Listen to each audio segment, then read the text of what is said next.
Gudur bypass circle వద్ద road ప్రమాదం చోటు చేసుకుంది. రోడ్డు దాటుతున్న ద్విచక్ర వాహనాన్ని లారీ ఢీకొట్టింది. ఈ ప్రమాదంలో బైక్ నడుపుతున్న వ్యక్తి తలకి తీవ్ర గాయాలయ్యాయి. క్షతగాత్రుని 108 వాహనంలో గూడూరు ప్రభుత్వ వైద్యశాలకు తరలించారు. వ్యక్తి మార్గం మధ్యలో మృతి చెందినట్లు సమాచారం. మృతి చెందిన వ్యక్తి పోటుపాలెంకు చెందిన అంకయ్యగా స్థానికులు గుర్తించారు. రూరల్ సీఐ కిషోర్ బాబు సంఘటనా స్థలానికి చేరుకుని వివరాలు సేకరిస్తున్నారు.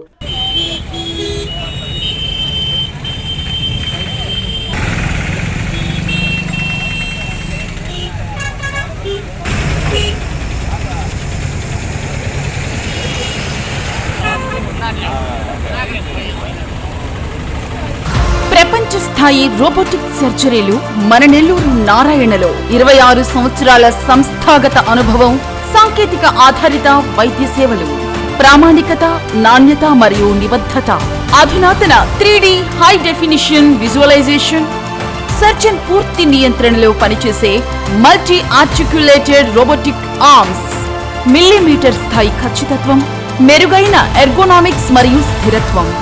Narayana robotic surgery. తక్కువ నొప్పి, తక్కువ రక్తస్రావం, వేగంగా కోలుకోవడం, త్వరితంగా డిశ్చార్జ్. నెల్లూరు పరిసర ప్రాంత ప్రజలకు అందుబాటులో కలదు.